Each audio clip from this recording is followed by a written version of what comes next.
Bismillahirrahmanirrahim. Assalamualaikum warahmatullahi wabarakatuh. Waalaikumsalam warahmatullahi wabarakatuh. Alhamdulillahirabbil wa bihi nasta'in wa ala alihi wa sahbihi ajmain. Amma ba'du.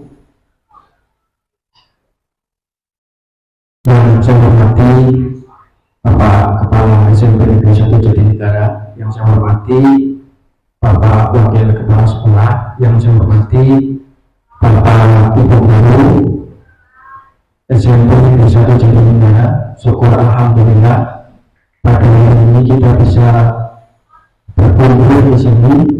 Saya ucapkan terima kasih sekali sudah menghadiri undangan saya untuk mengikuti pemaparan saya mengenai penyebaran, pemahaman dan penerapan budaya positif.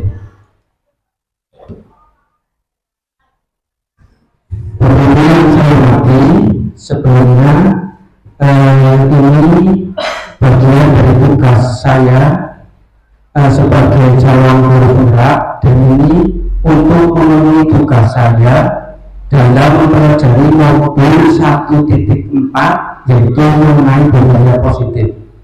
Jadi salah satu tugasnya itu adalah melibatkan pemahaman dan penerapan saya terkait dengan implementasi budaya positif di sekolah.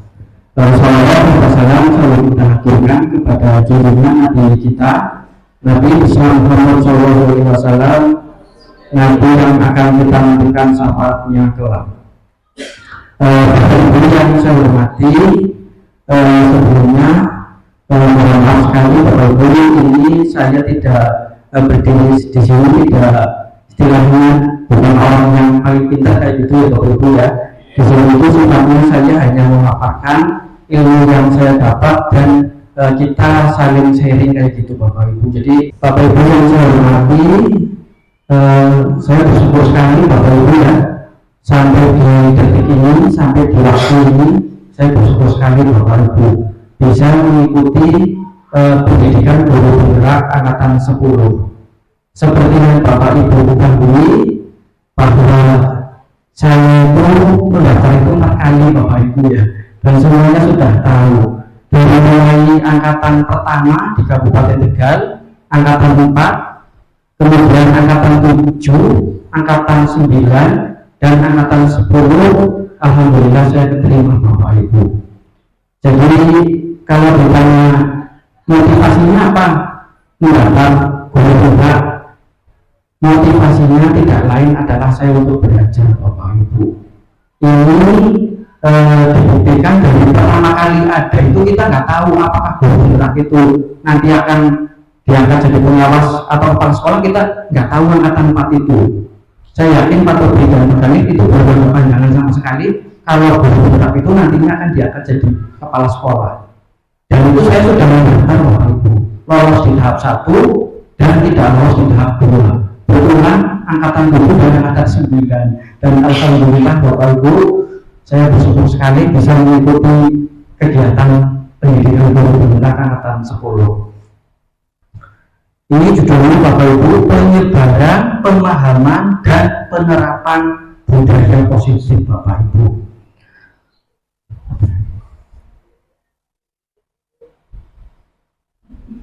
Jadi Bapak Ibu, ini fasilitator saya yang nanti akan menilai pendidikan guru penggerak saya.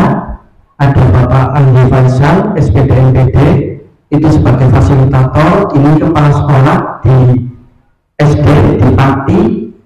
Kemudian ada Bapak Dani Samuleka, itu dari SD Capang. Nah, kita sudah kenal.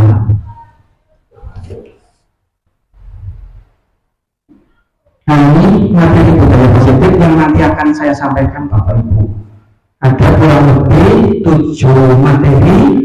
Yang pertama mengenai perubahan paradigma belajar, kemudian mengenai disiplin positif dan nilai-nilai kebajikan, kemudian motivasi, hukuman, penghargaan dan restitusi, kemudian yang keempat kebutuhan dasar manusia, kemudian yang kelima fungsi kontrol guru, kemudian yang keenam keyakinan kelas, dan yang ketujuh segitiga restitusi. Bapak Ibu, kita saksikan dulu. Ini ada video Bapak Ibu. Kita saksikan bersama-sama dulu video. Maaf Pak, saya terlambat. Dan kamu lagi, kau lagi. Kamu tidak tahu apa ya, Bapak kasih hukuman. Capek Bapak Dani. Langsung sini kamu dong.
Saya terlambat.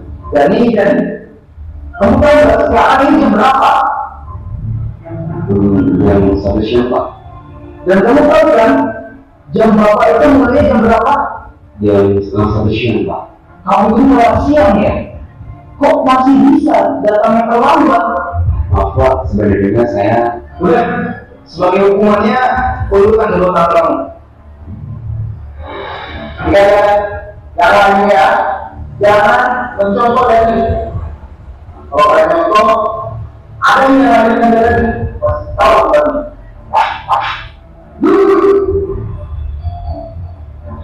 Oke, anak-anak sekalian, buka halaman 120. Silakan kalian baca dulu itu bab 2. Biar ada yang ditanyakan, langsung tanya kepada Bapak.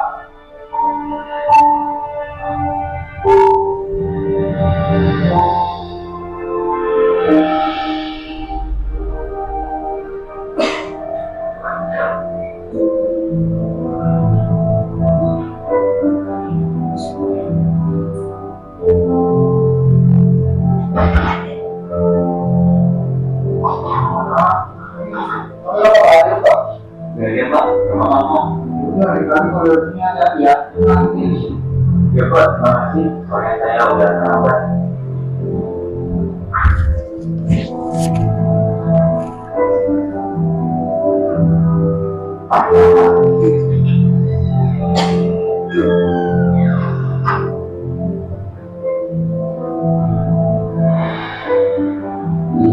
Maaf Pak, saya terlambat.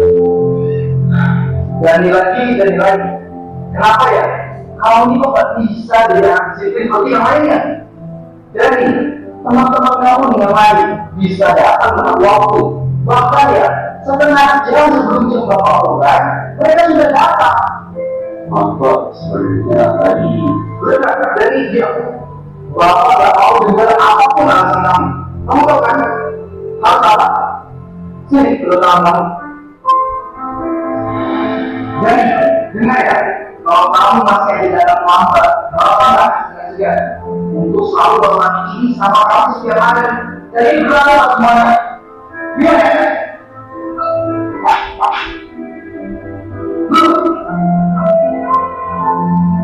Ya sudah, mulai. Pada yang mengerti, kita lanjutkan pelajaran yang sebelumnya.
sekolah sendiri. Tapi kok bapak kan harus jatuh. Gak apa-apa, bapak masih kuat kok. Tadi sudah siang aja konteksnya. Beneran tidak apa-apa. Iya, nggak apa-apa. Kamu masuk kelas aja sana. Sudah jam segini loh. Ya udah deh pak, saya permisi dulu.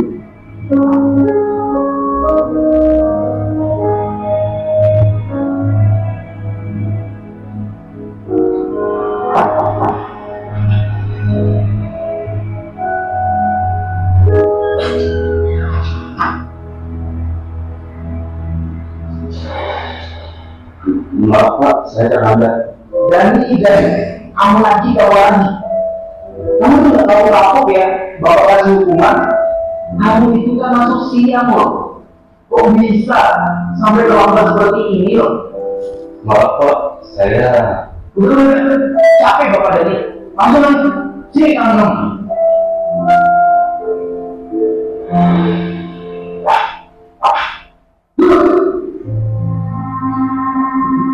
Ingat ya anak-anak, bapak mau kalian semua tuh harus disiplin. Jangan mencoba berani datang ke sekolah seenaknya aja. Datang terlambat, gimana mau sukses nantinya? Gak akan bisa sukses seperti itu ke depannya.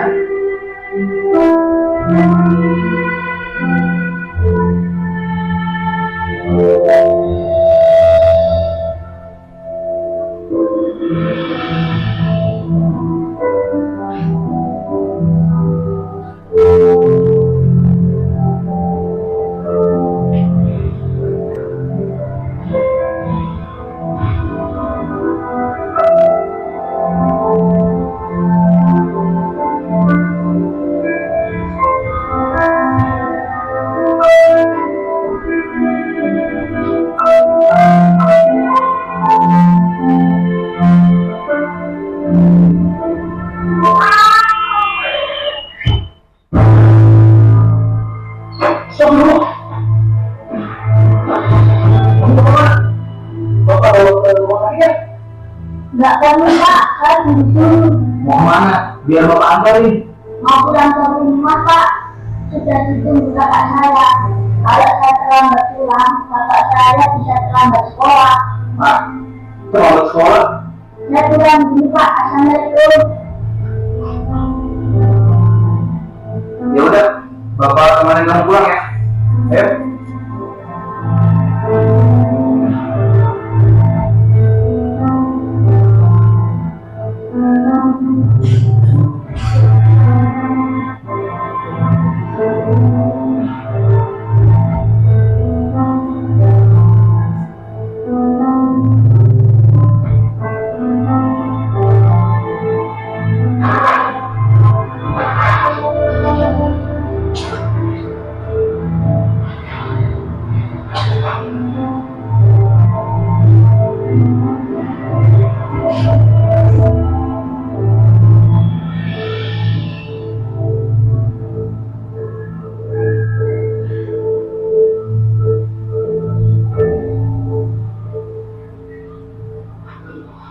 Pak, berhenti pak.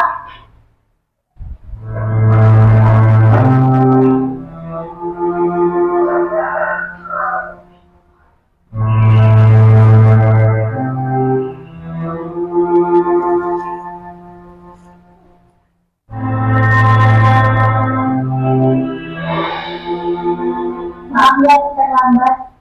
Iya, nggak apa-apa nih. Cepat sorenya. Kakak udah terlambat. Tak ada manusia yang terlahir sempurna.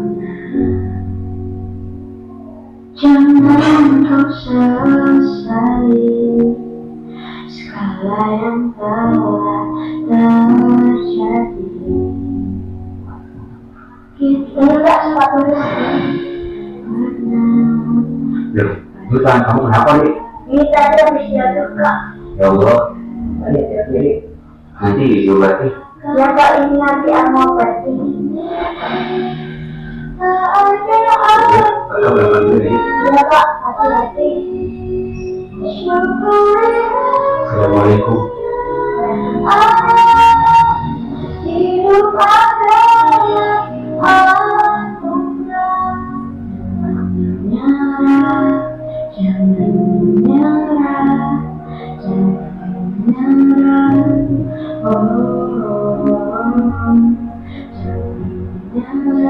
Baik Pak, ya hati-hati.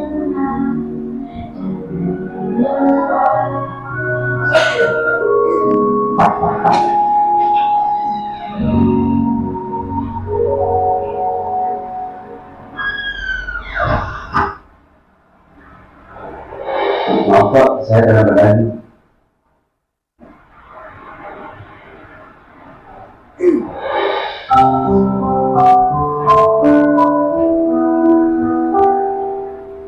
Mas Dani, maafkan Bapak ya, karena Bapak udah berprasangka buruk sama kamu dan tidak mau mendengarkan sedikit pun penjelasan dari kami.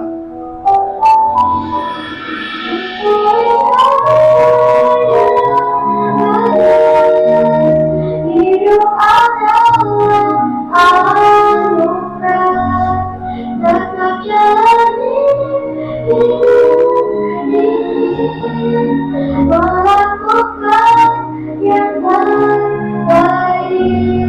Tuhan pastikan. Oh iya Mas Dani, Bapak sesuatu buat kamu. Bentar ya. Ini Bapak ada hadiah mungkin tidak seberapa buat kamu. Tolong diterima ya. apa ini Pak? Ayo, dibuka aja. Kamu lihat aja sendiri. Bapak yakin kamu pasti suka.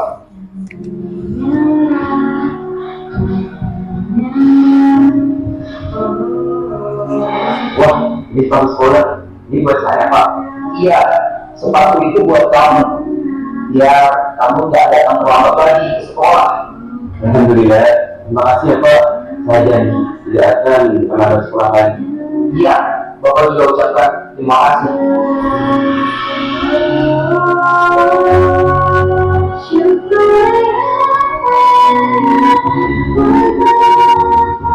Hidup adalah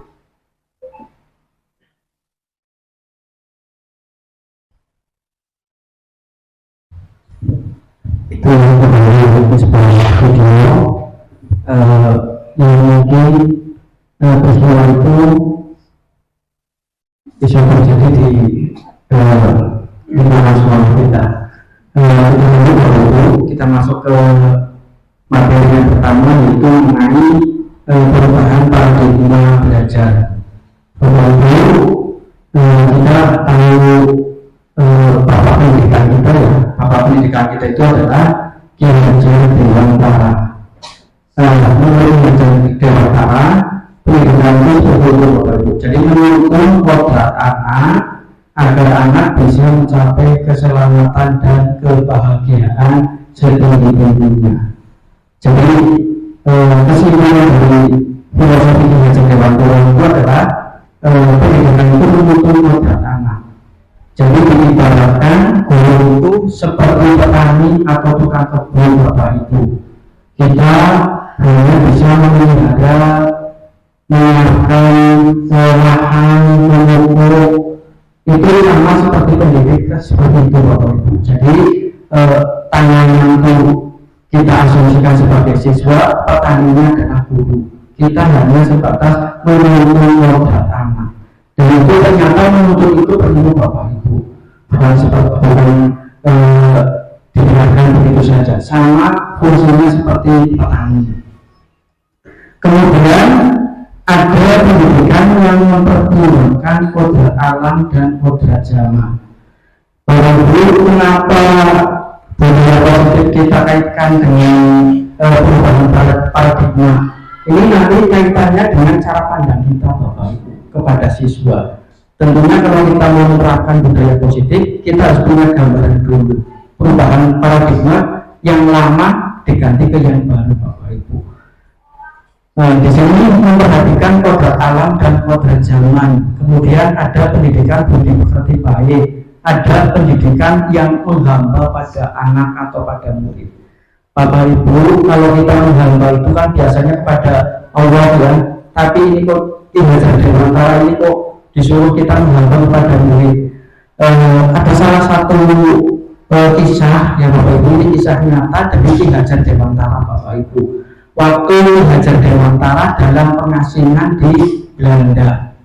Ki Hajar Dewantara punya anak perempuan, kemudian anak itu nangis Bapak Ibu, anaknya masih kecil, anak itu nangis.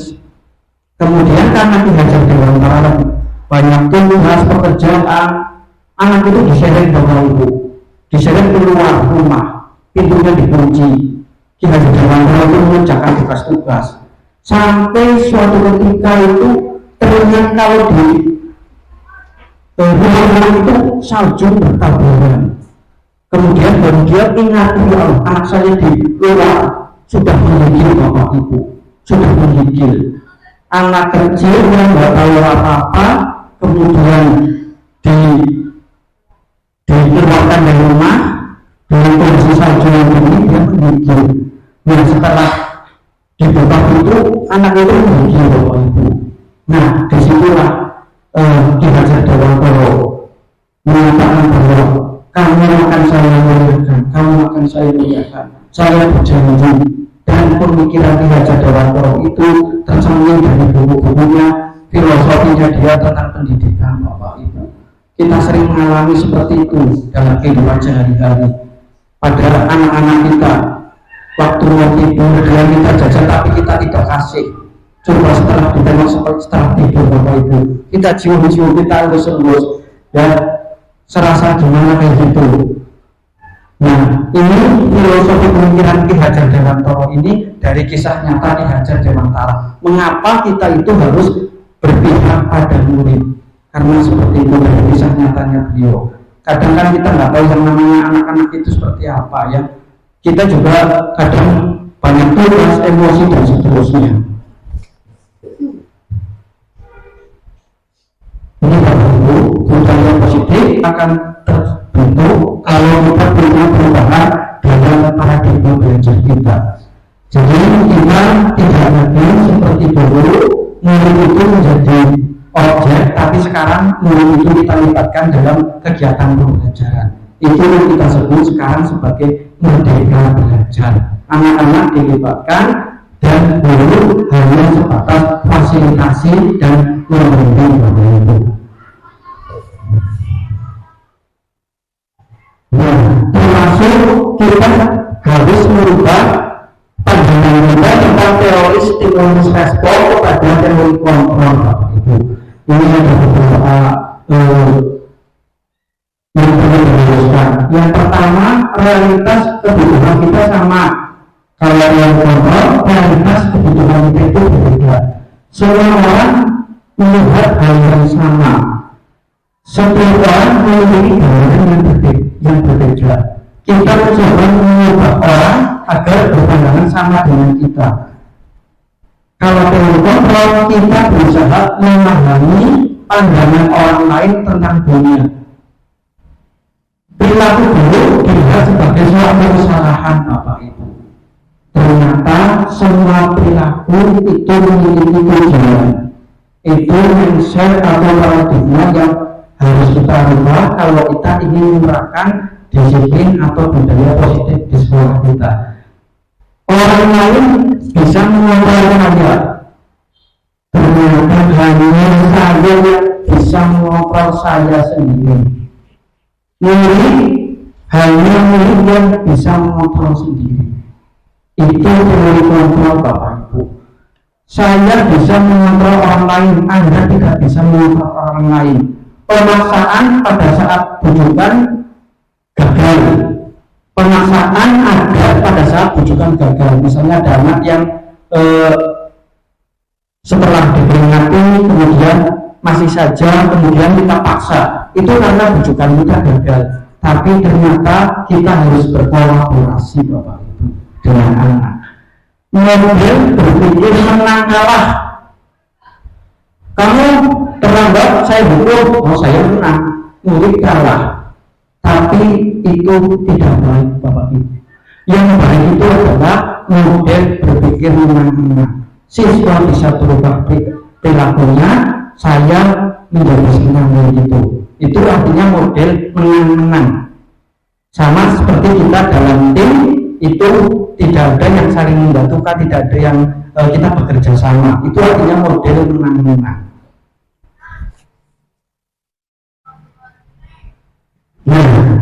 teori kontrol dulu itu harus kita luruskan Bapak Ibu. Teori kontrol, ya. Yang pertama kita harus meluruskan yang pertama ilusi guru mengontrol murid. Ini ilusi Bapak Ibu. Kita tidak bisa mengontrol murid Bapak Ibu. Siapa yang bisa murid sendiri? Bukan guru. Guru sendiri, ya. Kemudian yang kedua, semua penguatan positif efektif dan bermanfaat. Ini ilusi Bapak Ibu. Ya, ilusi penguatan positif penghargaan itu hanya sementara, tidak dalam jangka panjang. Kemudian mengkritik membuat orang merasa bersalah dapat menguatkan karakter, tidak bisa Bapak Ibu. Kalau ada anak terlambat, kita ceramai di depan orang banyak, itu malah mematikan karakter, tidak membuat anak itu menjadi mempunyai karakter yang kuat, tidak Bapak Ibu. Ini harus kita luruskan. Jadi kalau misalnya kita mau mengkritik atau menasehati dengan cara yang lain, yang nanti akan kita bahas ya. Kemudian ilusi bahwa orang dewasa memiliki hak untuk memaksa, tidak bisa Bapak Ibu. Sekalipun orang dewasa, dulu kita tidak bisa memaksa anak murid kita, tidak bisa. Ini penerusan dari teori kontrol yang disampaikan oleh William Glasser dalam kontrol teori. Ini harus kita luruskan kalau kita ingin menerapkan budaya positif dan nanti menjadi kebiasaan baik di sekolah kita. Lalu Bapak Ibu, nah di sini disampaikan teori kontrol menyatakan bahwa semua perilaku memiliki tujuan. Entah itu perilaku baik atau perilaku buruk pasti punya tujuan. Bahkan terhadap perilaku yang tidak disukai pasti ada tujuannya. Ini mengenai perubahan cara pandang kita supaya nanti bisa tercipta budaya positif. Kemudian materi berikutnya yaitu mengenai disiplin Bapak Ibu. Tadi di video ada kata-kata disiplin. Disiplin itu apa sih Bapak Ibu ya? Disiplin itu ternyata dari bahasa Latin Bapak Ibu. Disiplin itu artinya belajar. Belajar. Cuma ada di tempat kita atau kita tahunya itu disiplin itu bukan belajar ya. Disiplin juga berkorelasi dengan murid-murid yang atas, pengikut ya. Dia mengatakan bahwa arti asli kata disiplin juga berkorelasi dengan disiplin diri. Dengan kata lain, disiplin diri juga mempelajari bagaimana cara kita mengontrol diri dan bagaimana menguasai diri untuk memilih tindakan yang mengacu kepada nilai-nilai yang kita hargai. Nah, cuma dalam budaya kita, disiplin itu kita kaitkan dengan peraturan, dengan hukuman. Padahal yang namanya disiplin itu arti katanya itu belajar Bapak Ibu. Kemudian kita lanjut. Nah, di sini ada istilah disiplin positif Bapak Ibu. Apa itu disiplin positif? Kinerja Dewan Para dan Dewan Dosen mengartikan bahwa disiplin sebagai bentuk kontrol diri, yaitu belajar untuk mengontrol diri. Disiplin itu belajar untuk mengontrol diri kita agar dapat mencapai suatu tujuan mulia. Apa tujuan mulia itu? Tujuan mulia itu adalah nilai-nilai kebajikan universal Bapak Ibu. Nilai-nilai yang dipandang baik, tidak membedakan agama, suku atau yang lainnya. Misalnya menolong orang itu baik, ya di Jawa baik, di Papua juga baik. Agama apapun kalau itu menolong yang baik, itu yang kita sebut sebagai nilai-nilai kebajikan. Nah, disiplin itu berkaitannya dengan seperti itu Bapak Ibu. Kalau anak datang terlambat, itu bukan karena takut sama gurunya, tapi karena dia bisa mempunyai nilai-nilai kebajikan, hormat pada guru, menghargai waktu, itu dikaitkannya seperti itu Bapak Ibu. Nanti munculnya bergerak sendiri dikaitkan dengan nilai-nilai kebajikan universal. Nah, kalau nilai-nilai kebajikan yang kita anut itu sesuai dengan tema Bapak Ibu, profil pelajar Pancasila. Ada beriman bertakwa dan berakhlak mulia, mandiri, bergotong royong, bertindakan global, berpikir kritis, kreatif. Nah, ini nilai-nilai kebajikan Bapak Ibu universal. Ini yang kita tuju sesuai dengan tadi perubahan paradigma belajar kita itu mengarah kepada profil pelajar Pancasila. Nah, kita lanjut ke materi berikutnya, yaitu motivasi, hukuman, penghargaan, dan restitusi. Yang pertama motivasi Bapak Ibu. Ada 3 motivasi manusia Bapak Ibu. Ini ada pertanyaan. Kalau Bapak Ibu guru datang mengajar ke kelas tepat waktu, ini motivasinya apa Bapak Ibu?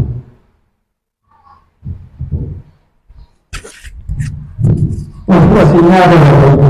Kira-kira kalau kita datang mengajar ke kelas tepat waktu itu bagaimana Pak Soli? Kira-kira motivasinya pertama biar murid disiplin. Orang kedua. Motivasi yang pertama itu biar murid disiplin, biar berangkat tepat waktu, masuk tepat waktu, dan yang kedua agar materi yang kita ajarkan cepat selesai. Kayak gitu. Iya. Profesor ini mengatakan kalau saya mengajar tepat waktu itu karena supaya murid itu bisa mengikuti juga seperti itu dalam Solo. Jadi kita lihat Bapak Ibu, ada 3 motivasi manusia dalam melakukan suatu perilaku atau tindakan. Yang pertama untuk menghindari hukuman atau tidak nyaman. Bapak Ibu kalau masuk kelas, barangkali nanti kalau saya terlambat, nanti kepala sekolah memarahi saya. Seperti itu ada Bapak Ibu. Kalau datang ke kelas tepat waktu, iya, saya masuk ke kelas tepat waktu karena saya takut diberi peringatan oleh kepala sekolah. Iya betul. Atau yang kedua, ingin mendapatkan penghargaan. Wah, kepala sekolah melihat ada guru yang masuk cepat, wah bagus, bagus. Dan yang lain juga ngikuti, wah hebat sekali tuh guru masuk tepat waktu, yang lain masih duduk-duduk. Kemudian dia bisa berangkatnya cepat sekali, sudah masuk kelas, padahal yang lain masih ngobrol. Itu yang kedua motivasinya. Atau yang ketiga, untuk menjadi orang yang mereka inginkan dan menghargai diri sendiri Bapak Ibu dengan nilai-nilai yang sudah dipercaya. Kira-kira yang mana Bapak Ibu motivasinya? Yang nomor 1, yang nomor 2, atau yang nomor 3? Kalau yang nomor berapa? Yang nomor berapa? 1, 2, atau 3? 3. Benar Pak Gimana? Kalau yang nomor 1 atau nomor 2 itu motivasinya masih eksternal Bapak Ibu. Karena pihak lain. Saya datang mengajar tepat waktu karena takut dimarahi kepala sekolah. Ya, ya. Atau yang kedua, karena saya mau diberi penghargaan, Pak Soli, guru disiplin, teladan. Nanti kalau ada acara apa diberikan penghargaan. Atau yang ketiga Bapak Ibu, ini menjadi diri sendiri Bapak Ibu. Orang yang menghargai diri dengan nilai-nilai yang sudah dilalui tadi. Oh, saya sudah jadi pegawai, sudah digaji, berarti saya ada atau tidak ada kepala sekolah, saya harus mengajar tepat waktu. Nilai-nilai itu yang harusnya muncul Bapak Ibu. Nilai-nilai itu bukan karena faktor eksternal, tapi dari dalam diri. Bagaimana siswa saya bisa masuk kelas kalau saya belum di situ? Nilai-nilai itu yang harus kita tanamkan dalam diri kita supaya bisa terbentuk budaya positif sekaligus tadi disiplin positif.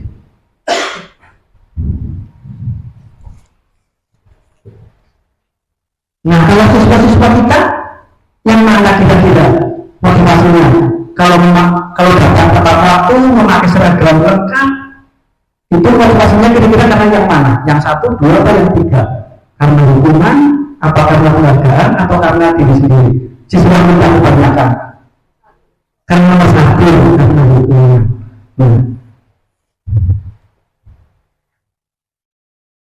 Nah, ini Bapak Ibu. Ini ada suatu guru yang mengajar Bapak Ibu. Ya, Iva, ini nama guru ya, mulai menguasai pelajaran matematika, sehingga pada pelajaran berlangsung dia membayar biaya diri untuk menggambar di buku pelajarannya. Sering kita menemui seperti itu Bapak Ibu. Sering kita menjelaskan anak malah nulis di buku.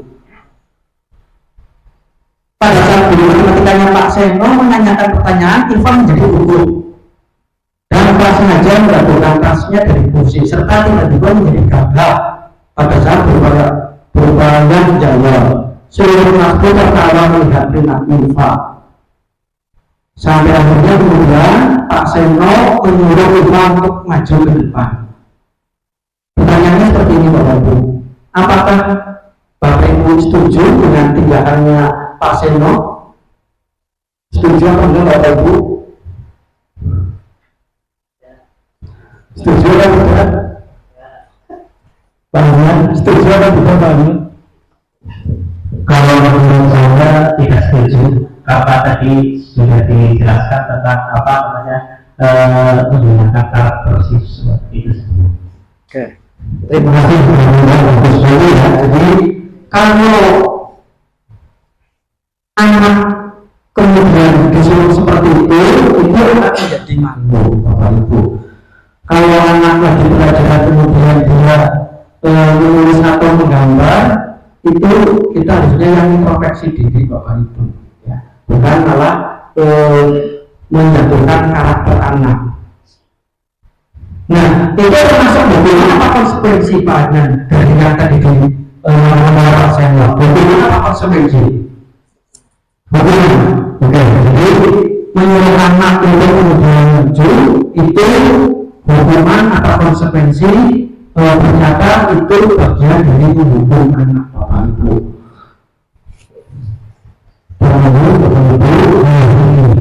Perbedaan antara hukuman dengan konsekuensi.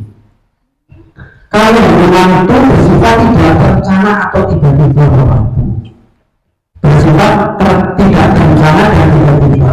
Hukuman bersifat satu arah, kamu maju, kamu berdiri, kamu kakinya angkat 1, atau kamu harus 1000 kali, 100 kali, itu hukuman Bapak Ibu. Dan hukuman itu tidak baik Bapak Ibu. Itu akan membuat anak menjadi dendam Bapak Ibu. Kalau kita memberi hukuman, baik itu hukuman fisik maupun verbal, kata-kata. Jadi hukuman itu tidak harus fisik, kamu lari 10 kali atau kamu hormat bendera, tapi bisa juga dengan kata-kata yang melukai. Itu nanti siswa akan dendam Bapak Ibu. Dendam. Kalau tidak di sekolahan, 3 tahun kemudian ketemu di jalan, dia pura-pura tidak lihat Bapak Ibu, karena dia dulu pernah disakiti Bapak Ibu. Itu hukuman. Nah, kalau konsekuensi itu sudah terencana Bapak Ibu, sudah terencana. Guru dan siswa itu sudah membuat suatu kesepakatan. Nah, kalau dia melanggar, itu namanya konsekuensi. Nah, konsekuensi itu biasanya tidak secara fisik atau tidak berlebihan Bapak Ibu. Ya, kalau ada anak yang mecah kaca, berarti konsekuensinya mengganti kaca tersebut. Itu namanya konsekuensi. Jadi kita bisa membedakan antara hukuman dan konsekuensi Bapak Ibu. Nanti setelah ini nanti Bapak Ibu bisa membedakan antara hukuman dan konsekuensi. Umumnya bentuk-bentuk konsekuensi dibuat oleh pihak guru dan murid sudah mengetahui apa yang akan diterima bila ada pelanggaran. Itu yang sering kita sebut dengan membuat kesepakatan kelas atau keyakinan kelas. Kalau melanggar itu berarti bukan hukuman, tapi namanya konsekuensi dari dia melanggar aturan kelas tadi, sehingga dia diberikan konsekuensi Bapak Ibu. Kemudian, nah ini ada jalan yang ketiga Bapak Ibu. Kalau hukuman dan konsekuensi itu motivasinya eksternal, tapi kalau restitusi, nah restitusi itu kita ngomong baik-baik dengan siswa di suatu tempat, tidak banyak orang untuk membahas pelanggaran yang dilakukan oleh siswa Bapak Ibu. Dengan baik-baik tanpa kekerasan, baru nanti kemudian perilaku siswa itu berubah. Itu namanya restitusi Bapak Ibu. Dan restitusi kalau betul-betul bisa dilaksanakan itu akan memunculkan motivasi internal, bukan dari pihak lain tapi dari diri sendiri. Seperti itu Bapak Ibu. Bapak Ibu kalau misalnya ada yang disampaikan bisa langsung menyampaikan kan gitu Bapak Ibu ya, biar nanti tidak ada sesi khususnya gitu. Kalau misalnya ada yang perlu disampaikan ya nanti disampaikan saja kayak gitu.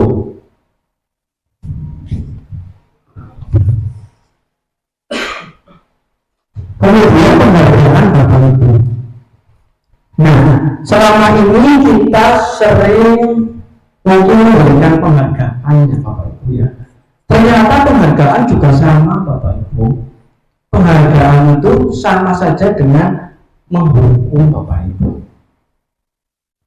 Ini bukan saya yang ngomong, tapi ahli pendidikan Bapak Ibu, namanya Alfiko. Satu beberapa kali menjanjikan hadiah kepada anak-anak agar berperilaku bertanggung jawab, atau kepada seorang guru agar mempelajari sesuatu yang baru, atau kepada seorang karyawan, maka kita berasumsi bahwa mereka tidak dapat melakukannya. Nanti kamu saya berikan ini, berarti kita berasumsi mereka tidak bisa. Itu namanya memberikan penghargaan. Penghargaan ini bagian dari menghukum seseorang sebenarnya Bapak. Ada beberapa alasan di situ. Ada pengaruh jangka pendek, pengaruh jangka panjang. Penghargaan tidak efektif, penghargaan merusak hubungan. Ya, kalau misalnya siswa berubah karena penghargaan, tapi itu tidak lama. Itu dikatakan pengaruhnya hanya jangka pendek. Penghargaan juga tidak efektif Bapak Ibu. Kalau kita anak dapat nilai 100 kemudian kita kasih permen atau jajan, itu tidak efektif. Kenapa tidak efektif? Anak akan ketergantungan. Kalau suatu saat tidak ada seperti itu, motivasi anak, cuma saya nggak dapat apa-apa. Karena dari penghargaan yang awal tadi, penghargaan mengurangi ketepatan. Ini berdasarkan penelitian Bapak Ibu ya. Penghargaan mengurangi ketepatan, mengurangi kualitas, kreativitas. Penghargaan sama saja dengan menghukum Bapak Ibu. Lalu bagaimana? Apakah kita tidak boleh memberikan sesuatu kepada siswa? Namanya apresiasi Bapak Ibu. Apresiasi itu dilakukan secara khusus, secara pribadi atas siswa kita selama proses berkaitan dengan nilai-nilai kebajikan. Ada anak yang menolong temannya karena kesusahan, kita beri apresiasi. Berarti nilai-nilai kebajikan saling tolong-menolong, bukan hasil dari angka-angka atau nilai-nilai. Tapi anak-anak melakukan kebajikan, kita berikan apresiasi. Bagus ya kamu tadi menolong si A, karena tadi si A itu kesulitan misalnya. Itu secara khusus, secara pribadi Bapak. Karena siswa adalah melakukan nilai-nilai kebajikan, kita apresiasi. Jadi apresiasi itu ke proses, bukan ke hasil yang berbentuk angka. Seperti itu Bapak Ibu. Ada yang mau disampaikan sampai di sini Bapak Ibu? Silahkan Bapak Ibu. Kalau tidak nggak apa-apa. Ya, jadi yang saya sampaikan ini dari mobil Bapak Ibu. Ya, saya tidak membuat teori-teori sendiri ya. Jadi ini dari mobil, saya tidak membuat teori apapun di sini. Saya cuplik-cuplik saja Bapak Ibu. Artinya dari tokoh-tokoh yang memang sudah terbukti lah dalam bidang pendidikan. Saya hanya menyampaikan saja Bapak Ibu. Ada Bapak Ibu? Tidak ada. Kemudian ya Pak Bapak, silahkan Pak Bapak. Gitu lah, mandek kok. Iya. Ini maju. Baik, terima kasih Pak Roto. Yang ingin saya tanyakan berkaitan dengan tadi pemberian Apresiasi. Semisal kita mendidik anak, memberikan remote, apakah baik atau tidak itu? Iya. Menurut tadi penjelasan Pak Roto kan pemberian hadiah itu sama dengan Menghukum kayak gitu. Yang saya khawatirkan barangkali anak itu malah berpikiran bahwa saya kerja bagus dengan kerja biasa saja, sama saja. Lebih baik saya kerjanya biasa saja lah, tapi tidak ada ribut seperti itu Pak. Terima kasih. Oke. Terima kasih Bapak. Ya, jadi ribut itu sama dengan penghargaan. Ya. Jadi kalau kita memberikan penghargaan, itu posisi kita itu sama dengan mendukung anak, Bapak. Ya. Jadi ini teori-teori seperti ini. Kemudian alasan-alasannya seperti ini. Kalau anak diberi penghargaan, oke, ranking 1, karena ranking 1 kemudian diberikan penghargaan. Nah, kalau diberikan penghargaan, anak akan tergantung seperti itu terus. Seperti itu terus, yang pada akhirnya kemudian kalau suatu saat penghargaan itu tidak ada, maka akan turun sama sekali. Turun sama sekali, karena motivasinya anak masih eksternal, bukan internal. Penghargaan itu malah menghancurkan motivasi internal dia. Seperti itu Bapak. Kemudian penghargaan juga merusak hubungan. Ada 2 anak di satu kelas, satu nilainya 99, satu nilainya 100. Nah, yang nilainya 100 dapat pulpen, yang nilainya 99, padahal saya kan kurang 1 ya. Jadi agak rendah sama yang nilainya 100 itu. Atau iri kalau gitu. Nah, iri dengan teman yang lain yang mendapatkan penghargaan itu bagian dari merusak hubungan.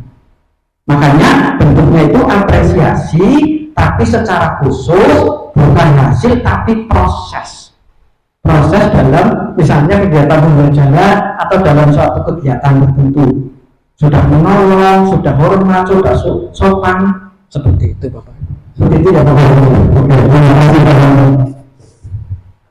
Lanjut Bapak Ibu, kebutuhan dasar manusia Bapak Ibu.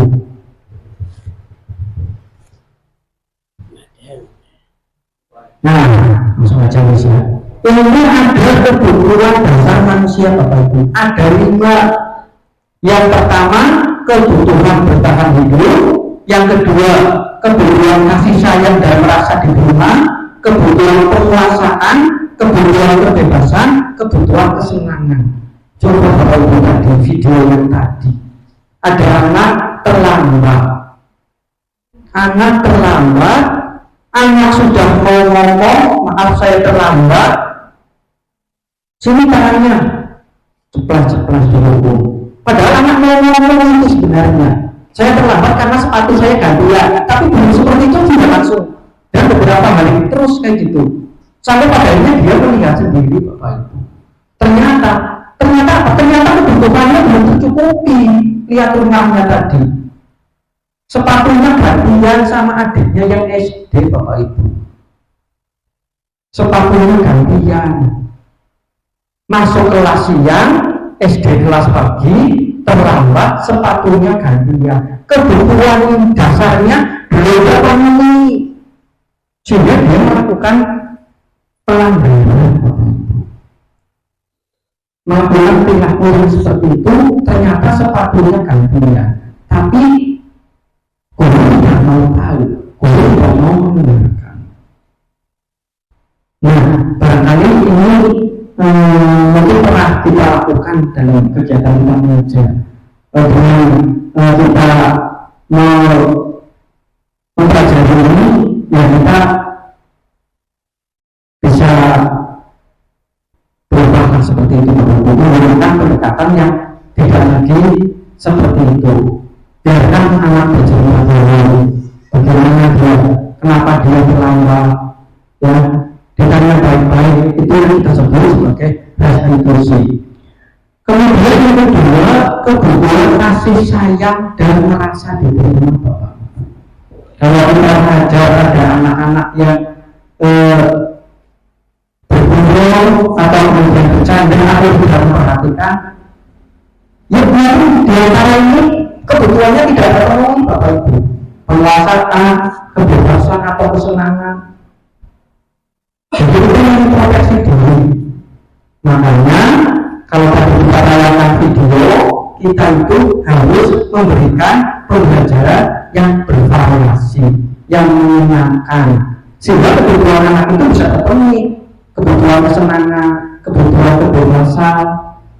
Maksudnya kebebasan itu bukan kebebasan yang lain, misalnya dalam kegiatan pembelajaran seperti itu Bapak Ibu, sehingga anak bisa berperilaku baik. Seperti itu. Nah, kemudian ini Bapak Ibu, kita lanjutkan posisi kontrol guru. 5 posisi kontrol guru. Ada posisi sebagai penghulu, pemberian arahan bersama, posisi sebagai teman, pengatur dan pengajar. Ini kita, nah ini Bapak Ibu.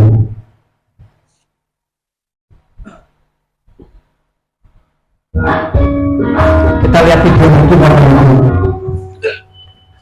Salam bagi ibu dan bapak guru hebat. Dalam penerapan disiplin positif restitusi, salah satu program yang dikembangkan adalah 5 posisi kontrol. 5 posisi kontrol dalam restitusi adalah proses perjalanan seorang pendidik agar dapat mengenali dirinya. Pada video kali ini, kita akan membahas tentang 5 posisi kontrol yang dikembangkan oleh Diane Grossen dan contoh penerapannya.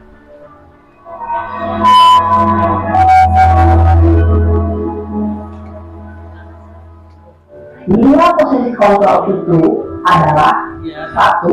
Posisi penghukum, 2. Posisi pembuat merasa bersalah, 3. Posisi teman, 4. Posisi pemantau atau monitor, dan 5. Posisi manajer. Untuk lebih memahami kelima posisi tersebut, mari kita perhatikan kasus Naren yang terlambat hadir 20 menit di sekolah dan melihat bagaimana kelima posisi kontrol dalam menghadapi masalah tersebut.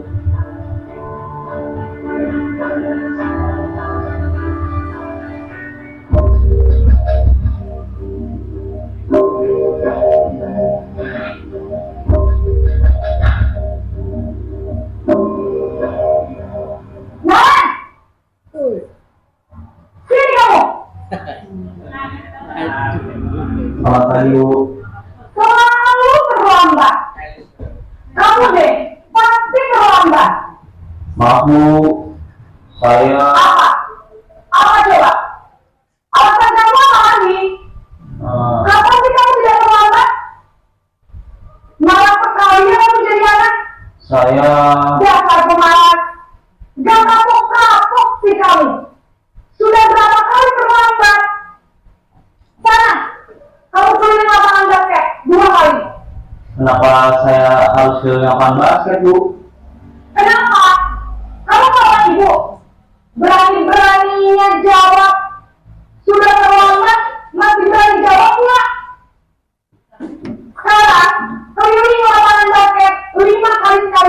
Diam kamu.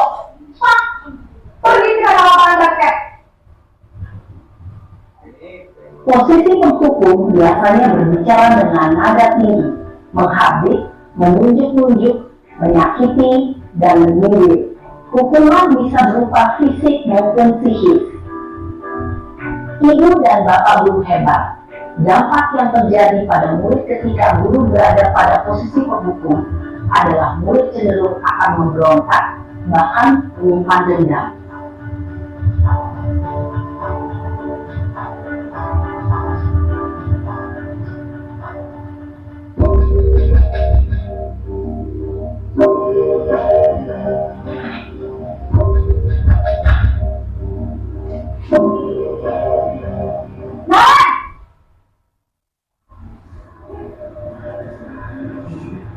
Selamat pagi, Bu.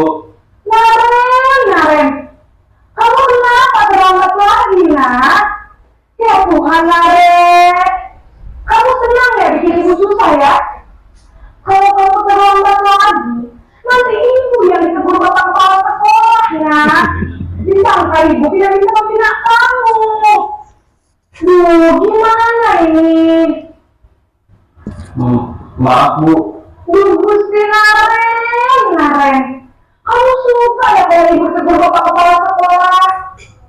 Terus, sekarang ibu harus tulis apa ini di buku absen? Ini kamu sudah sering terlambat loh. Ibu harus apa coba? Maaf, Bu. Maaf sekali. Ya sudah, lain kali jangan bikin ibu susah lagi ya nak ya. Ibu tidak akan kuat lagi kalau kamu gini terus. Bisa jantungan kalau ibu tegur bapak kepala sekolah. Sana cepat kelas. Maaf ya, Bu. Maaf sekali. Posisi pembuat merasa bersalah berbicara dengan nada tenang, cenderung lembut. Namun kata-kata yang diutarakan membuat murid merasa menjadi orang yang gagal, memandang buruk dirinya sendiri, merasa tidak berharga, dan tidak sanggup membahagiakan orang lain. Ketika guru mengambil posisi pembuat rasa bersalah, murid akan menganggap dirinya yang bersalah dan ia akan menyimpan emosi negatif tersebut di dalam dirinya.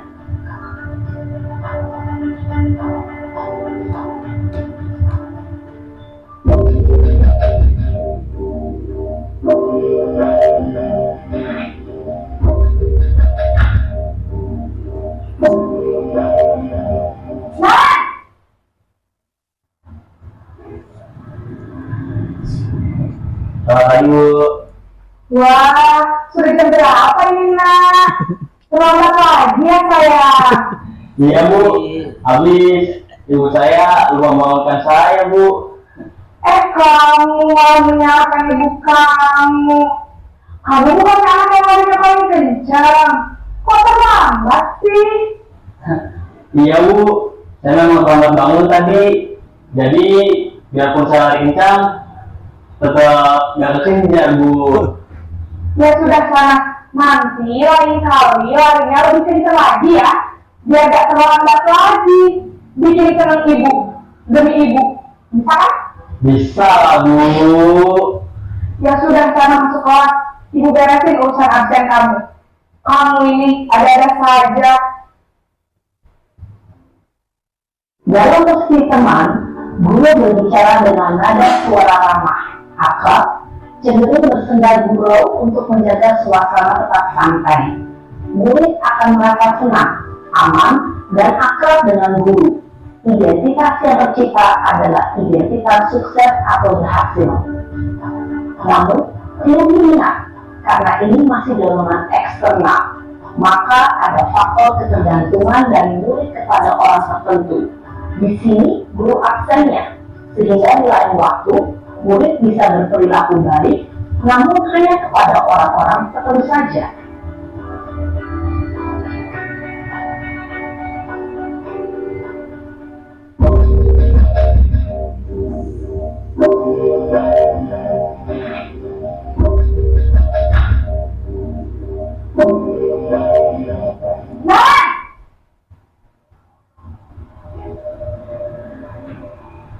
Selamat pagi, Bu.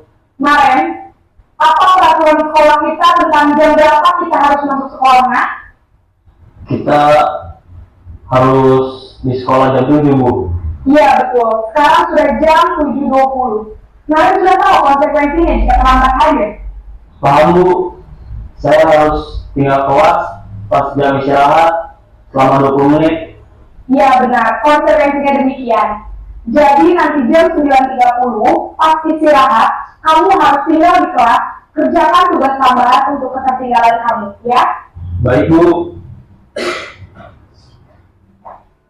Posisi pemantau mengandalkan penghitungan atau data untuk mengontrol murid. Guru mengarahkan murid berdasarkan peraturan dan konsekuensi. Seorang pemantau menunjukkan bahasa tubuh dan ekspresi wajah yang datar dan cenderung formal.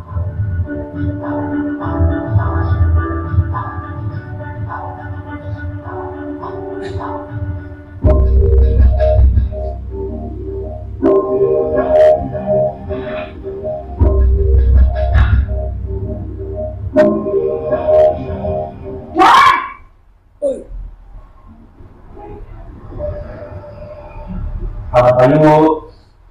Selamat pagi, Naren. Maaf, Bu. Saya terlambat.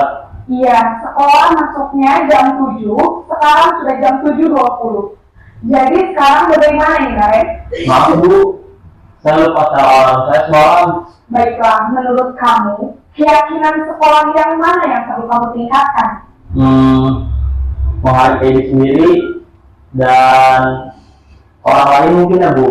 Setuju. Jadi, apakah Naren meyakini prinsip saling menghormati tersebut? Iya, Bu. Saya meyakininya. Apakah Naren bersedia memperbaiki masalah keterlambatan ini? Bersedia, Bu. Bagaimana kamu akan perbaiki masalah keterlambatan ini? Saya akan coba untuk tidak lupa menyetel alarm saya, Bu. Baik, kalau Naren lupa menyetel alarm di rumah, ada orang yang kira-kira bisa bantu mengingatkan tidak? Ada, Bu. Kakak saya, Kak Emma. Ada lagi selain Kak Emma? Selain Kak Emma, ada ibu saya. Baik, jadi yang mengingatkan Naren adalah Kak Emma dan ibu kamu, ya? Kira-kira akan mulai alarm kapan nih, Naren? Setelah pulang sekolah, akan segera saya lakukan.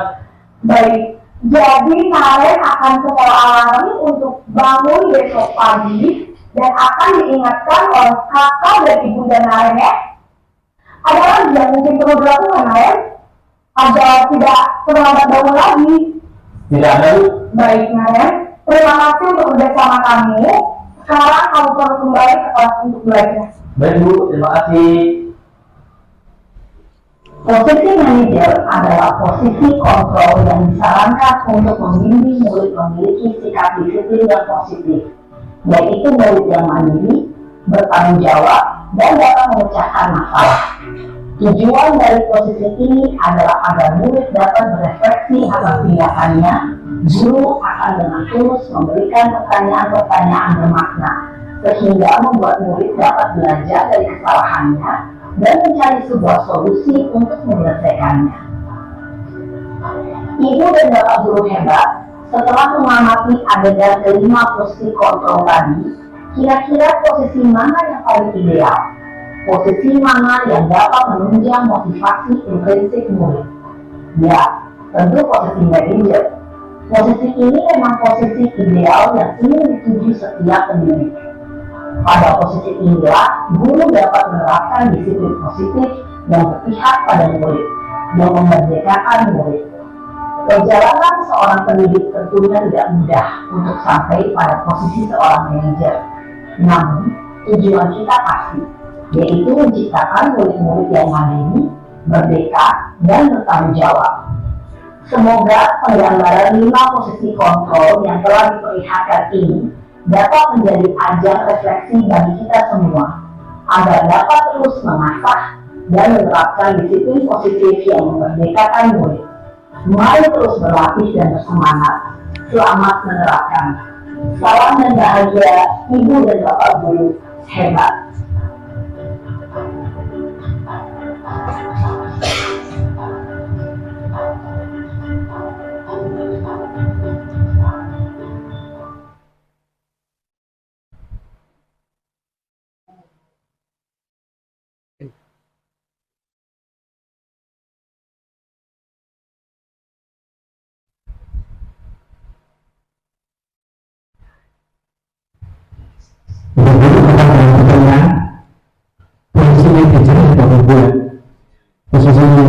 itu posisi yang harus kita lakukan.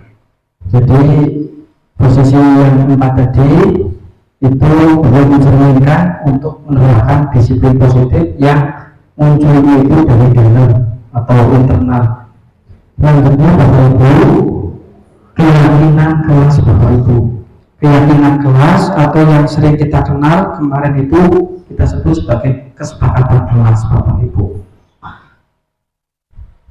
Ini adalah mengapa kita memiliki peraturan tentang penggunaan helm pada saat mengendarai kendaraan roda 2 atau motor. Mengapa kita memiliki peraturan tentang penggunaan masker dan mencuci tangan pada waktu corona. Kira-kira mengapa Bapak Ibu kita memiliki peraturan seperti itu Bapak Ibu? Kita kira-kira kenapa memiliki peraturan seperti itu? Tujuannya untuk apa? Fase penggunaan helm itu tersebut tidak menggunakan helm pada saat berkendara itu kira-kira mengapa? Untuk apa? Untuk melindungi diri sendiri. Melindungi Diri sendiri. diri sendiri. Kemudian yang kedua untuk kenyamanan. Untuk kenyamanan. Iya, kira-kira seperti itu. Bukan Karena dengan polisi enggak. bukan tujuannya untuk melindungi diri sendiri. Melindungi diri sendiri itu yang kita sebut sebagai nilai keselamatan Bapak Ibu. Nilai keselamatan kita memakai helm, kita memakai masker karena nilai kesehatan. Nilai-nilai kebajikan yang besar yang disepakati secara tersirat dan bersurat lepas dari latar belakang. Itu yang kita tuju Bapak Ibu. Memakai helm, memakai apa? Itu bukan karena takut ditilang oleh polisi, tapi karena untuk keselamatan. Jangan seperti tadi siswa datang terlambat bukan karena hukuman, bukan karena penghargaan, tapi niat untuk menjadi orang seperti apa saya. Orang seperti apa saya. Ketika saya datang mengajar tepat waktu bukan karena mau apresiasi atau diberi penghargaan oleh kepala sekolah, bukan karena takut dihukum, tapi saya mau seperti apa sih sudah jadi guru. Nilai-nilai keyakinan apa? Kita sebagai orang beragama Islam, ketika kita saatnya jangan mengajar mengajarkan diri santai-santai, berarti ada nilai-nilai yang kita tidak tuju di situ. Ya. Lalu, kenapa keyakinan tidak peraturan? Kalau keyakinan itu keyakinan kelas, ya, itu disusun bersama dengan siswa atas nilai-nilai kebajikan tadi Bapak Ibu. Tapi kalau peraturan itu cenderung sepihak. Peraturan itu yang buat sepihak, siswa harus melaksanakan. Tapi kalau keyakinan kelas itu harusnya disusun bareng-bareng Bapak Ibu. Ini ada langkah-langkahnya Bapak Ibu. Kemarin Bapak Ibu sudah mengusung di kelas Bapak Ibu tentang keyakinan kelas. Langkah-langkahnya sudah seperti ini Bapak Ibu. Yang pertama, anak dikasih kertas untuk menulis surat pendapat, menulis kira-kira kelas kita itu mau seperti apa, sekolah kita itu mau seperti apa. Disuruh kalau misalnya itu keyakinannya keyakinan sekolah, ya Bapak Ibu guru nulis saya mau sekolah seperti ini, tidak datang terlambat, saling menghormati, saling menghargai antara sesama guru. Kalau itu misalnya sekolah. Kalau untuknya di kelas ya tidak datang terlambat, menghargai guru yang sedang mengajar, harus mengerjakan PR di rumah dan seterusnya. Itu kita tulis semua guru. Kita tulis, kita tempel di papan tulis atau kita buat kertas besar, ditempel di situ. Setelah ditulis, kemudian susunlah keyakinan kelas.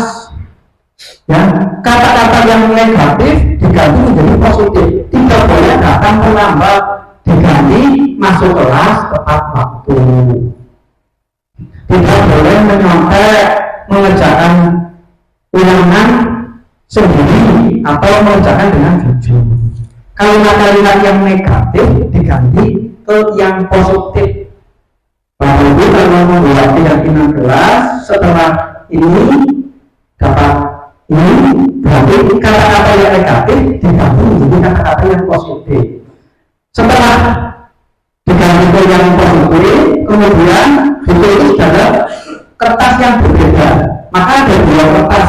Kertas yang pertama untuk menampung semua masukan dari siswa. Kertas yang kedua itu setelah disaring kata-kata yang sama diambil satu, kata-kata yang negatif dibuat positif, dan di situ mengambil nilai-nilai kebajikan. Misalnya datang ke sekolah tepat waktu itu berarti nilai disiplin. Mendengarkan guru saat mengajar itu berarti nilai menghormati. Kan gitu Bapak Ibu. Berarti ada nilai keyakinannya. Itu menyusun keyakinan kelas yang sesuai dengan prosedur. Setelah semuanya selesai, ditandatangani Bapak Ibu. Di bawahnya ditandatangani oleh semua siswa, termasuk juga gurunya. Jadi keyakinan kelas itu semuanya berlaku untuk semua siswa dan guru yang ada di situ. Kemudian dinyatakan di kelas. Biasanya itu pada saat awal masuk bulan Juli nanti masuk membuat keyakinan kelas atau yang kita sebut sebagai kesepakatan kelas. Berarti dari nilai-nilai tadi itu disepakati, namanya kemudian menjadi kesepakatan kelas. Seperti itu Bapak Ibu. Kemarin saya buat di kelas 7C, 7B, 7A, walaupun memang tidak di awal, tapi karena saya sudah dapat ilmu ini, kemudian saya mempraktekkan seperti itu. Dan ternyata kelas 7A, 7B, 7C belum pernah membuat keyakinan kelas Bapak Ibu. Nah, ini yang terakhir itu mengenai restitusi atau kita katakan namanya menjadi segitiga restitusi. Posisi kontrol yang sebagai seorang manajer tadi Bapak Ibu. Proses menciptakan kondisi bagi murid untuk memperbaiki kesalahan mereka sehingga mereka bisa kembali pada kelompok mereka dengan karakter yang lebih kuat.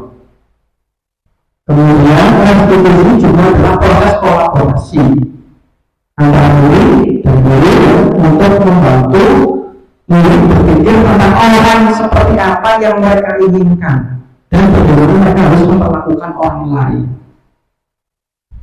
Seperti itu Bapak Ibu. Ini adalah segitiga restitusi.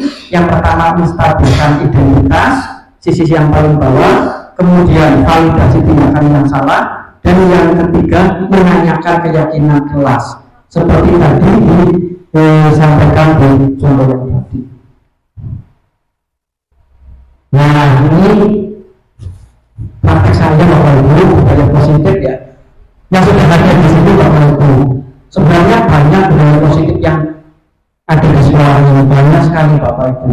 Ini salah satunya ketika saya menjemput anak-anak pas piket ya di depan gerbang untuk menjemput anak di pagi hari. Ini bagian dari budaya positif Bapak Ibu. Di setiap sekolah mungkin sama. Ini saya videokan Bapak Ibu ya. Kemudian biasa Bapak Ibu berdoa sebelum pelajaran, ini juga budaya positif. Kalau pas jam pertama jangan sampai lupa untuk berdoa Bapak Ibu. Kalau jam keduanya biasanya nanti Seperti biasa sebelum kegiatan pembelajaran pada hari ini dimulai, silakan ketua kelas untuk memimpin doa. Silakan.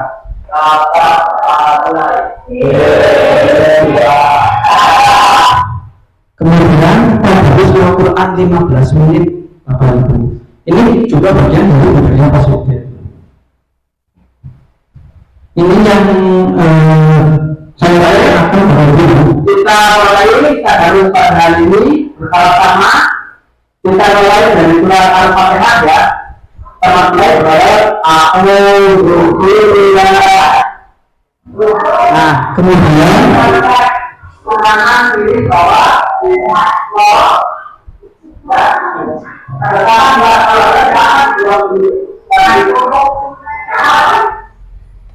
mengecekkan kebersihan kelas Bapak Ibu. Ini kadang kita lupa ya, kalau di depan kita ada sampah banyak, kita biarkan saja ya. Jadi mengecekkan kebersihan ini juga bagian dari budaya positif yang ada di sekolah. Kemudian yang berikutnya, pembuatan keyakinan kelas Bapak Ibu. Ini di kelas 7A. Ini Bapak Ibu ya. Jadi ada proses anak untuk menulis surat pendapat tadi, menempelkan, kemudian ada dua tempelan keyakinan kelas yang masih umum, kemudian keyakinan kelas yang sudah disepakati. Ini di kelas 7A Bapak Ibu.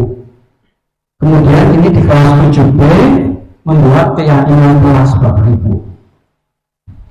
Atau tadi kesepakatan kelas, karena keyakinan kelas yang sudah disepakati namanya menjadi kesepakatan kelas. Kemudian di kelas 7C Bapak Ibu, ini di kelas 7A, 7B dan 7C ini sama Bapak Ibu. Ini membuat kesepakatan kelas yang tadi dari nilai kebajikan Bapak Ibu. Ini sudah dilakukan oleh anak-anak Bapak Ibu. Nah, kemudian praktek segitiga restitusi Bapak Ibu.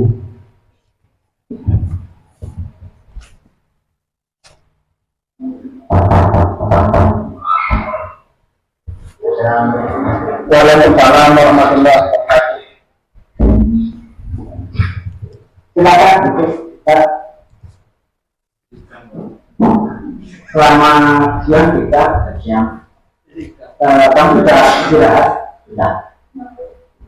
Kamu tahu nggak kenapa Pak Guru panggil kamu ke sini? Tidak. Baik. Tadi pas pelajaran, saya lihat kamu bercanda dan bergurau dengan teman-teman. Betul apa tidak? Betul.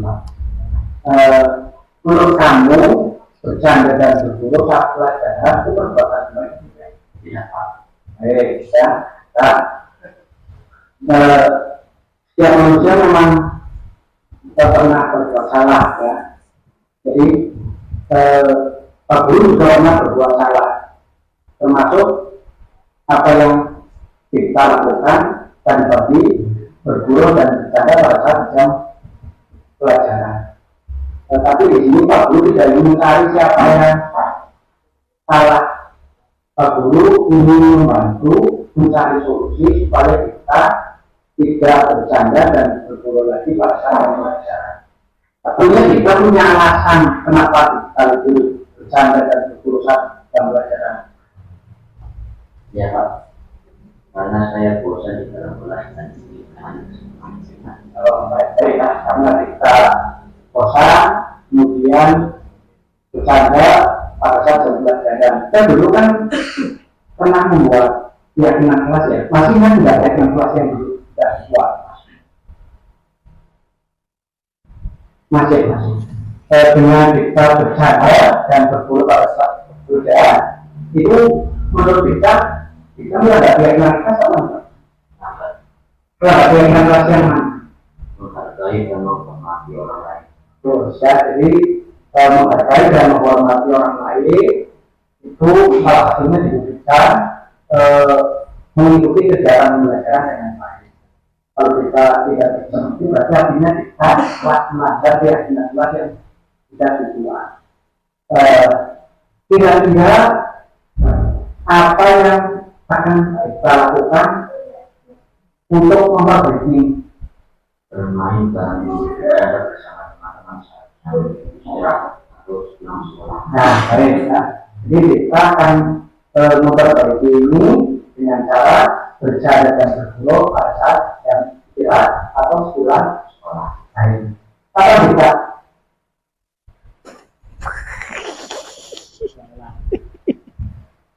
Kita ragosinya man. Ini Bapak Ibu, ini praktek segitiga restitusi ini Bapak Ibu ya. Jadi kalau ada pelanggaran seperti ini Bapak Ibu, dipanggil secara khusus Bapak Ibu. Kemudian ini respon dari Pak Suroto telah berdiskusi dengan saya merasa senang dan menyadari kesalahan saya. Dan saya tidak akan mengulangi lagi untuk berbuat kegaduhan di kelas. Ya, ini respon siswanya Bapak Ibu terkait dengan segitiga restitusi Bapak Ibu. Kemudian ini ada respon siswa pembuatan keyakinan kelas.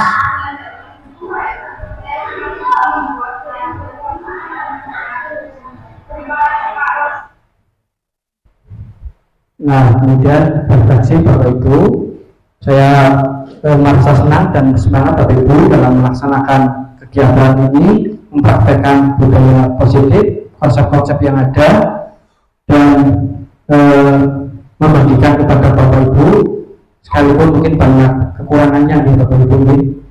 Kemudian rencana perbaikan ke depan akan terus berusaha untuk melaksanakan budaya positif yang sudah ada, berkolaborasi dengan Bapak Ibu, dan terus belajar.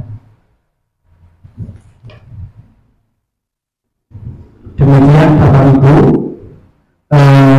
barangkali ada yang belum disampaikan Bapak Ibu, silakan kalau ada yang mau ditanyakan sambil mungkin ini teman-teman yang duduk. Ya.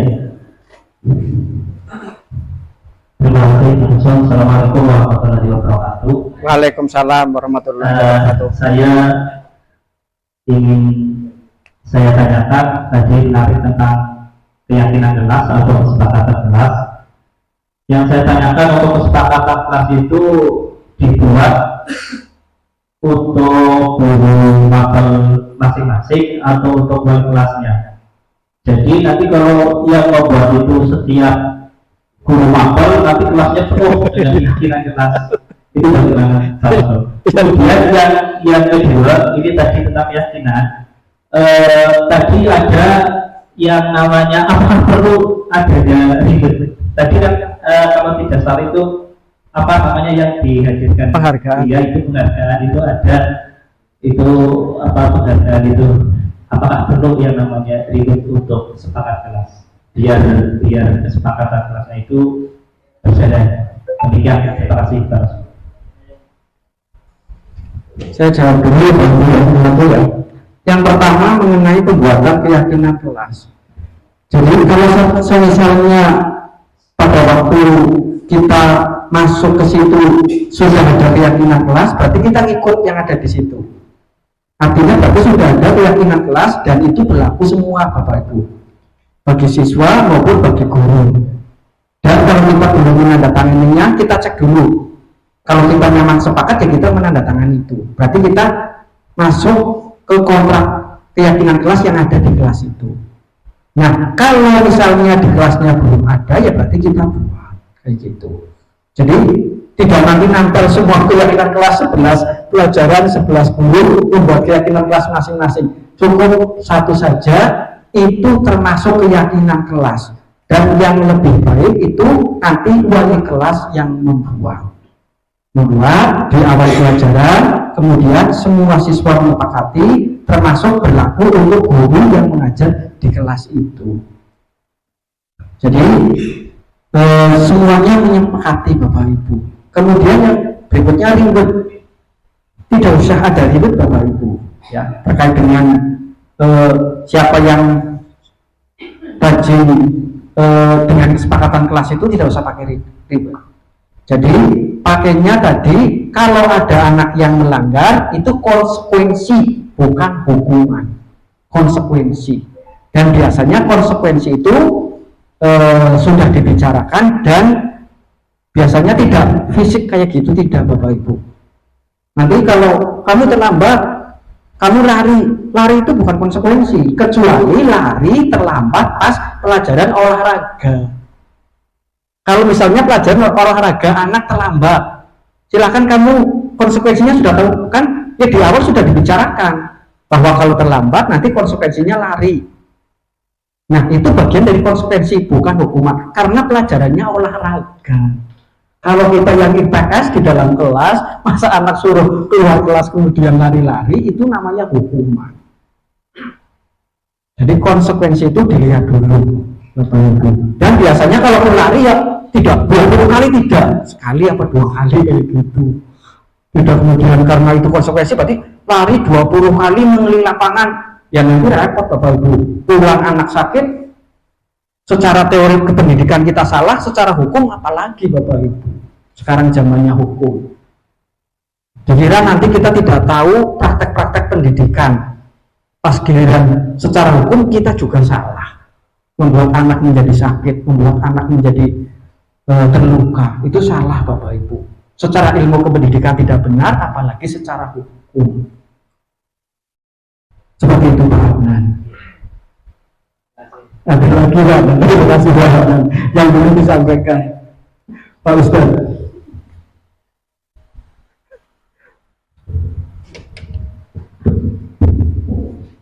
Terima kasih.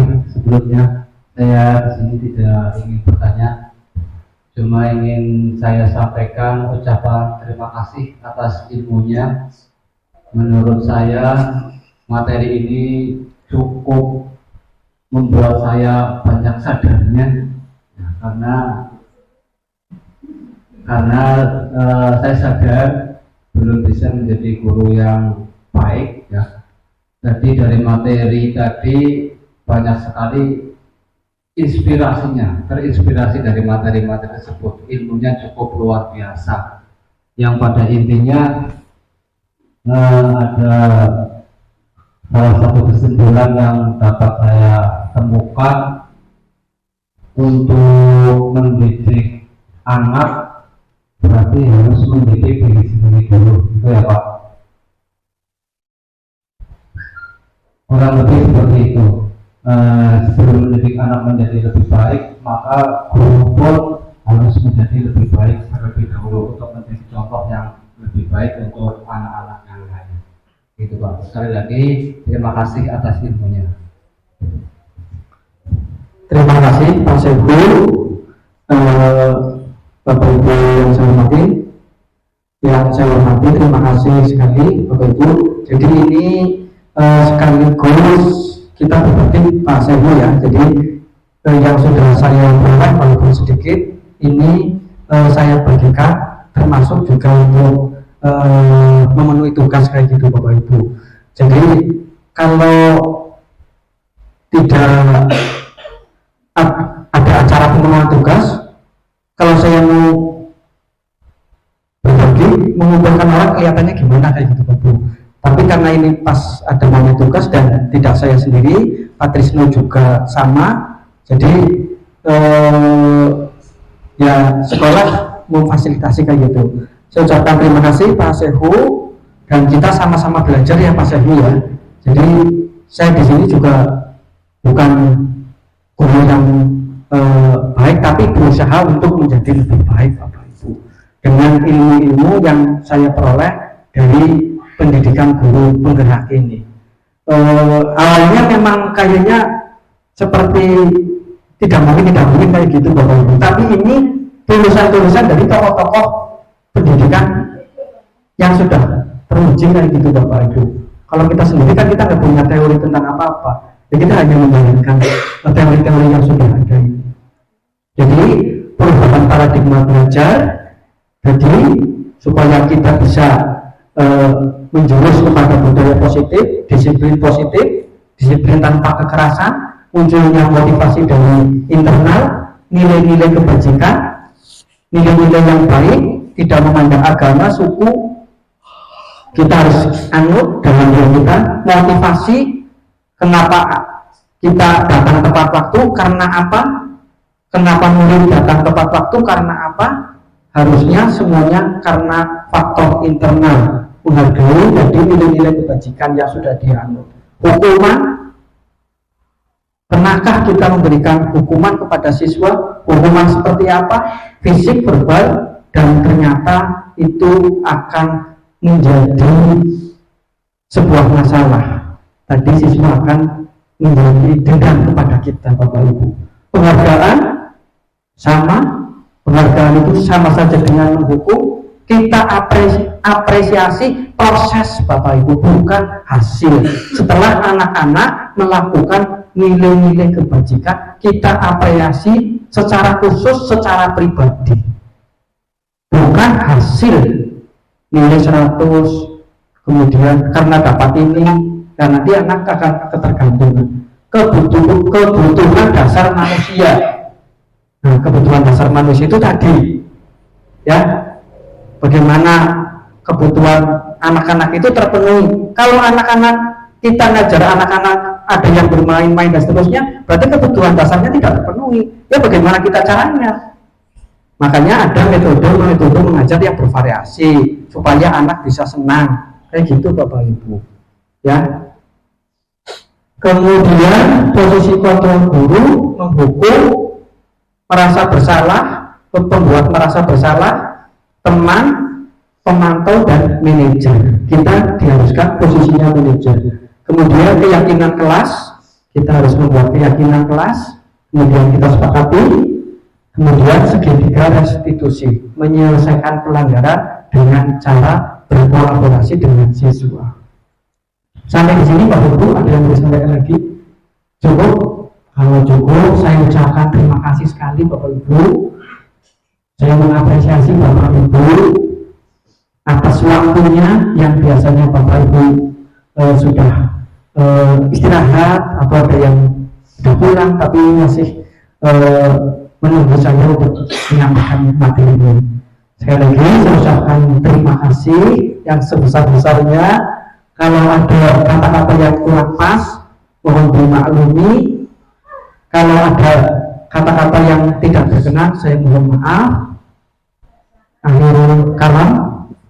Assalamualaikum warahmatullahi wabarakatuh. Waalaikumsalam.